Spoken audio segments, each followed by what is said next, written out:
ഓല amigos ഞങ്ങൾ Parsa family എല്ലാവരും കൂടിയിട്ട് ഒരു ട്രിപ്പ് പോവുകയാണ് കേട്ടോ.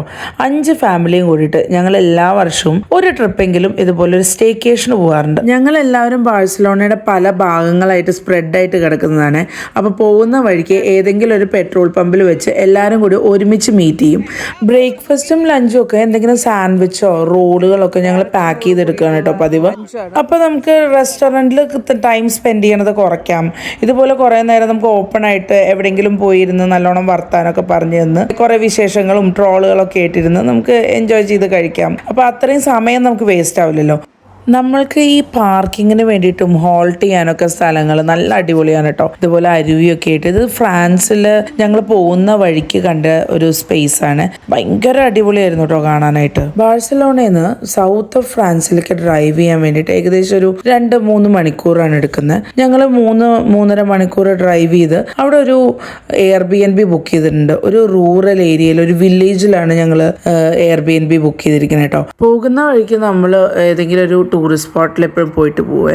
ബിക്കോസ് Airbnb നമ്മൾ കയറി കഴിഞ്ഞാൽ പിന്നെ അതിനുള്ളിലിരുന്ന് ചില്ല് ചെയ്യുക, ആ സ്ഥലത്തിന് ചുറ്റുവട്ടമുള്ള ഭാഗത്തൊക്കെ നമ്മൾ നടക്കാൻ പോവുക, അത്രയൊക്കെ തന്നെ പ്ലാനിലുള്ളൂ. ഫ്രാൻസിൽ ഫുവാ എന്ന് പറയുന്ന ഒരു സ്ഥലത്ത് ഒരു അണ്ടർഗ്രൗണ്ട് റിവർ ഉണ്ടായിരുന്നു കേട്ടോ. അതിനുള്ളിലൊക്കെ ഒരു കേവിൽ കൂടെ പോയിട്ട് ഒരു ബോട്ട് റൈഡ് ഞങ്ങൾ പ്ലാൻ ചെയ്തിട്ടുണ്ടായിരുന്നു.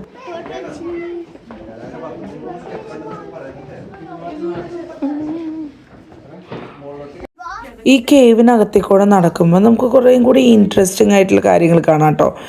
ഈ കാണുന്ന സ്റ്റോൺ ആർട്ട് പോലെയുള്ളതൊക്കെ ഇതിൻ്റെ ഉള്ളിൽ ഇങ്ങനെ വാട്ടർ ഇങ്ങനെ ഡ്രിപ്പ് ചെയ്ത് ഫോം ചെയ്യുന്ന ഒരു മിനറൽ ഡെപ്പോസിറ്റ് ആണ് കേട്ടോ. ഈ ബോട്ട് റൈഡിൽ കൂടെ പോകുമ്പോൾ ഞങ്ങളുടെ ഗൈഡ് ഈ കാണുന്ന ഓരോ മിനറൽ ഡെപ്പോസിറ്റ്സിനും ഓരോ ഷേപ്പുകൾ അത് കണ്ടു കഴിഞ്ഞാൽ ഇതുപോലെ തോന്നുന്നില്ലേ, കണ്ടോ അതൊരു ടവറാണ്, അങ്ങനെ ഓരോന്നിനും എക്സ്പ്ലെയിൻ ചെയ്ത് തരുന്നുണ്ടായിരുന്നു കേട്ടോ.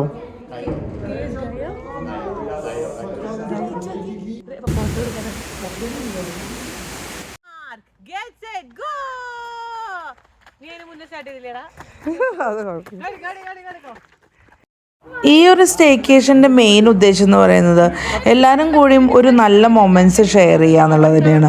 ഒരുമിച്ചിരുന്ന് കുക്ക് ചെയ്യുക, എന്തൊക്കെയോ കുറേ വർത്തമാനങ്ങൾ പറയുക, എല്ലാവരും തമ്മിൽ കളിയാക്കുക, പിന്നെ കുട്ടികളാണെങ്കിലും അവരുടേതായിട്ടുള്ള കുറേ ഗെയിംസും കളികളുമായിട്ട് സംസാരവും ഒക്കെ ആയിട്ട് നല്ലൊരു ഫാമിലി ഗെറ്റ് ടുഗെദറിനൊക്കെ നമ്മൾ ഫീൽ ചെയ്യില്ലേ, അതുപോലെ തന്നെയാണ് കേട്ടോ ഇത്.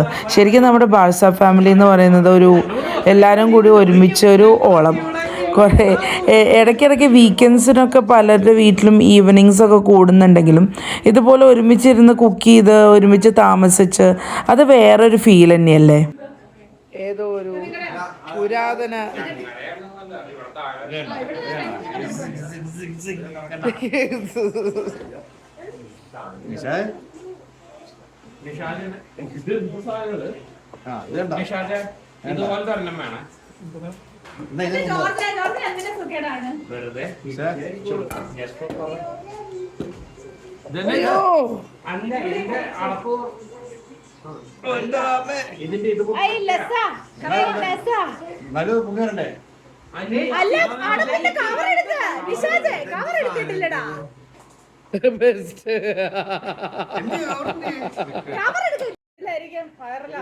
എന്താ വൈറലാവും.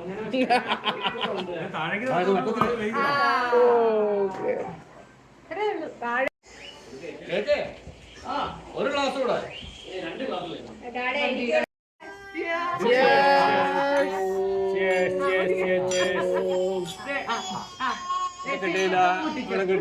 എല്ലാവർക്കും കിട്ടിയല്ലോ.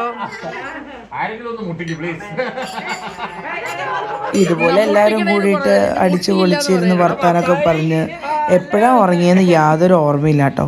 ഇതായിരുന്നു ഞങ്ങളുടെ Day 1 ഓഫ് സ്റ്റേക്കേഷൻ.